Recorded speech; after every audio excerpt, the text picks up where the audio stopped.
Salut les filles, j'espère que vous allez bien. Et j'ai une question pour vous aujourd'hui. Est-ce que vous faites partie de celles qui ont des idées de création de formation à la minute? Si c'est oui, levez la main en commentaire, je veux vous voir parce que moi aussi je suis dans la même team que vous, on est toutes dans le même bateau. Mais, aujourd'hui je voudrais vous inviter à canaliser un peu toute cette belle créativité parce que créer plusieurs formations et les vendre, ça peut nuire à votre business. Oui, je l'ai dit, je mets les pieds dans le plat. Avoir plusieurs formations à la vente, ça peut totalement nuire à votre business. Surtout si, en termes de présence en ligne, vous en êtes au début. Pas au balbutiement parce que vous avez déjà une audience, vous avez déjà des clients, mais vous êtes en phase d'installation, de consolidation de la structure de votre entreprise. Et c'est quoi le problème en fait avec le fait de vendre plusieurs formations en même temps?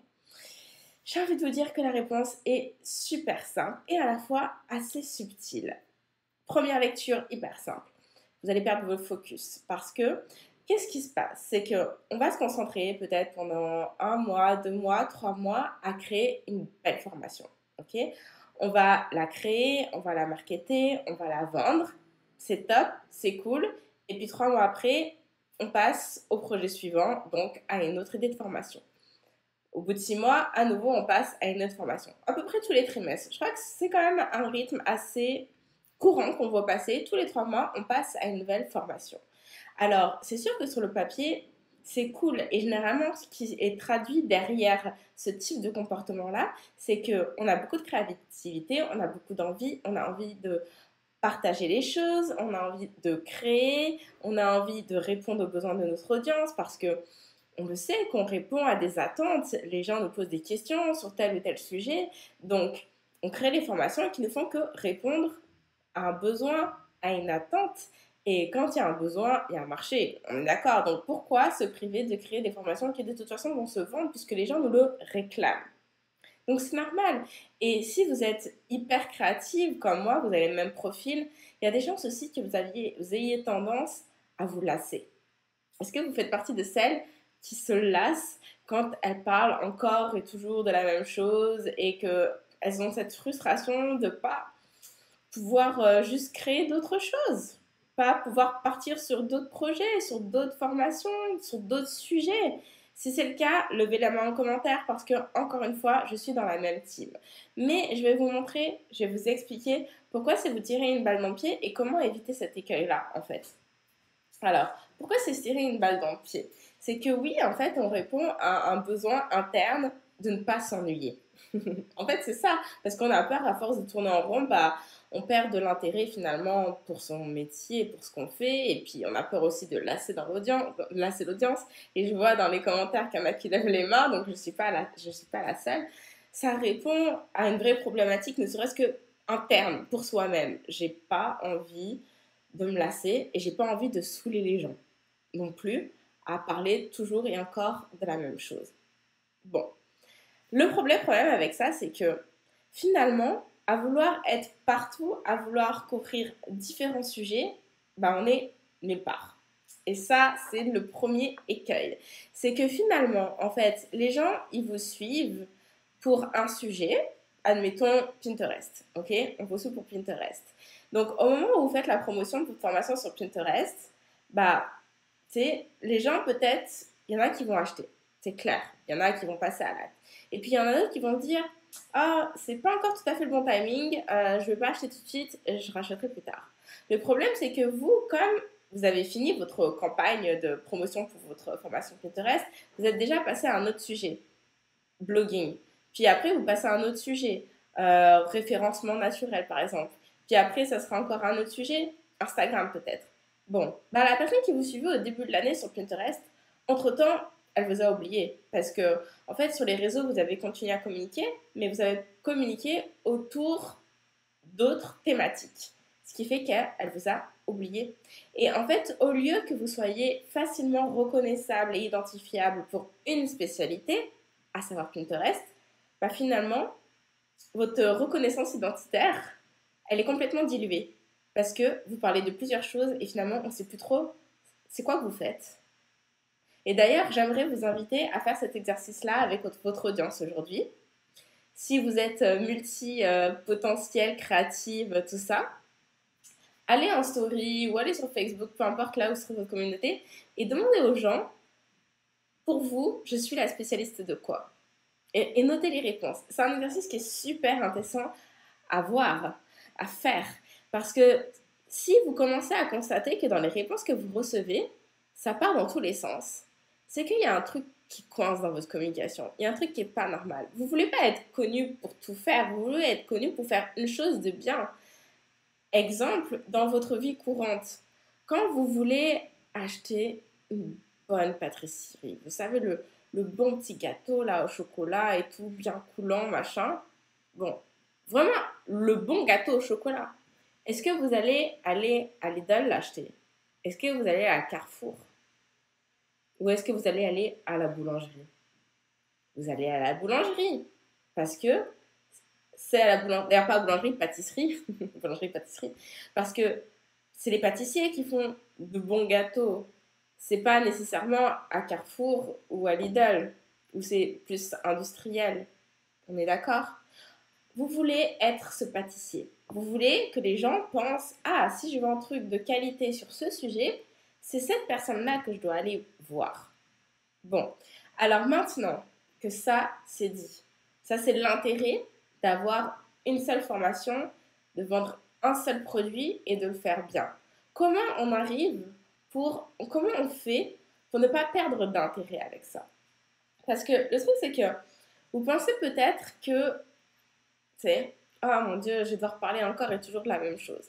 Alors déjà, la petite parenthèse que j'ai envie de faire à ce sujet, si vous êtes coach en ligne et que vous me regardez et que l'idée de devoir répéter toujours la même chose vous hérisse les poils, j'ai envie de vous dire, changez de métier. Changez de métier. Parce que quand on est coach, il faut se préparer au fait de répéter toujours la même chose parce que c'est ça votre métier. Il faut vous attendre à devoir répéter encore et encore et encore toujours les mêmes choses. Déjà parce que les gens viennent avec des problématiques qui sont similaires, donc nécessairement vous allez devoir répéter la même chose, mais aussi parce que le cerveau de l'être humain a besoin d'entendre plusieurs fois la même chose pour pouvoir l'intégrer, pour pouvoir comprendre la mécanique de répétition. C'est quelque chose de hyper puissant en termes pédagogiques et d'hyper important du coup. Donc si c'est un problème de parler de la même chose, il faut vous questionner sur vos réelles motivations à faire ce métier de coach. Bon, ça c'était, je referme la parenthèse. Maintenant, le fait est que c'est pas parce que vous allez parler de la même chose, du même sujet, que nécessairement vous devez le faire tout le temps de la même façon. Justement, c'est là que votre puissance créatrice, que vous avez peur de refouler, vous pouvez en réalité complètement lui laisser l'espace pour briller, pour rayonner, pour vraiment pleinement s'exprimer. Parce que, par exemple, là, je vous fais une vidéo sur le sujet. Mais je peux totalement réutiliser ce que je dis pour en faire une série de stories. Je peux totalement réutiliser ça pour faire des photos. Je peux réutiliser ça pour faire un podcast. Je vais parler de la même chose, mais la façon dont je vais en parler peut changer. Elle peut prendre différents moyens, différents médiums de communication.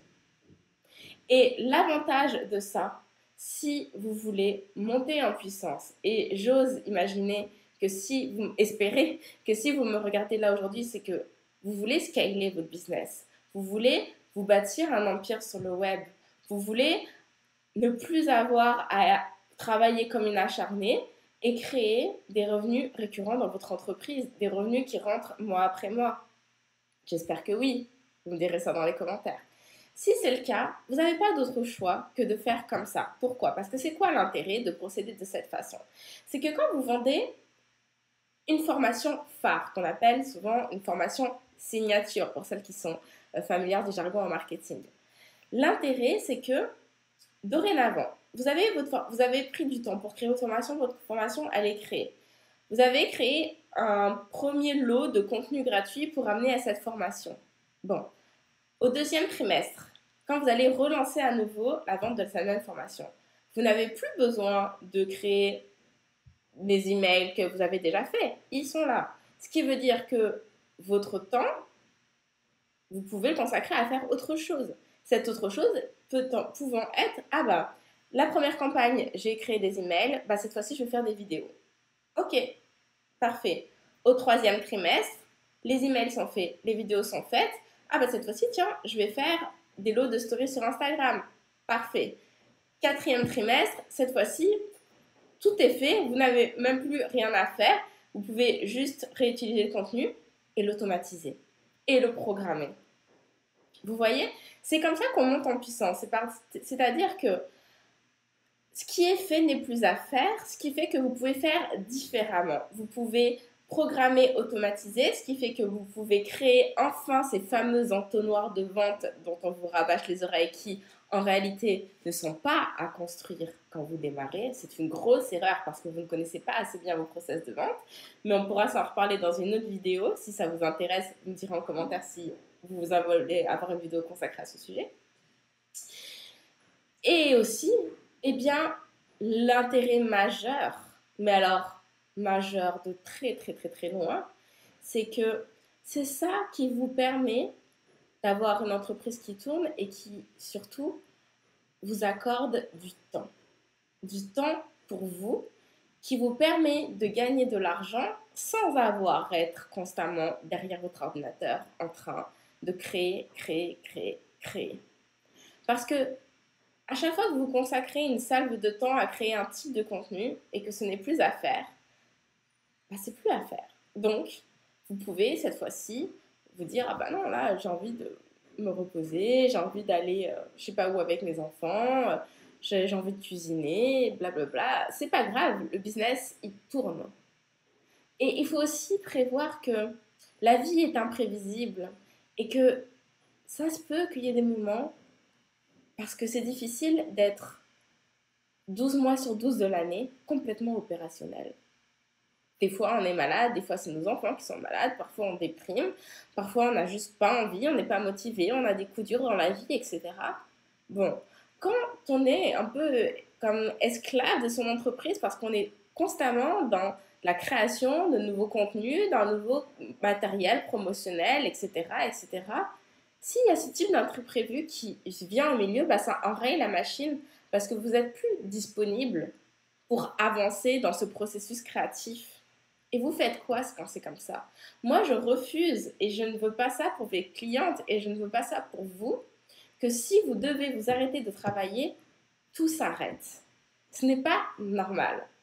Il faut créer des systèmes, il faut créer des process qui vous permettent de vous retirer de votre business pour souffler, pour avoir cette vie idéale à laquelle vous aspirez. Une vie où vous êtes au centre, une vie où votre priorité, c'est votre bien-être et ce n'est pas de travailler. Et si vous aspirez à ça et que ça fait du sens pour vous, le fait de vous concentrer sur une formation signature, de mettre en place des systèmes pour scaler, pour monter en puissance, il faut que vous mettiez votre nom sur la liste d'attente des impératrices parce que c'est ce qu'on va faire ensemble les 6 prochains mois, les 6 premiers mois de 2020. On va définir ensemble votre programme signature. On va réfléchir ensemble à comment le marketer, comment bien le faire et comment scaler votre programme, votre système de vente mois après mois. Donc, je vous donne rendez-vous sur anneligb.com/impératrice. Si vous avez des questions, n'hésitez pas à les mettre en commentaire, ça me fera plaisir d'y répondre. Je vous souhaite une excellente journée. Je vous dis à très bientôt. Salut, salut!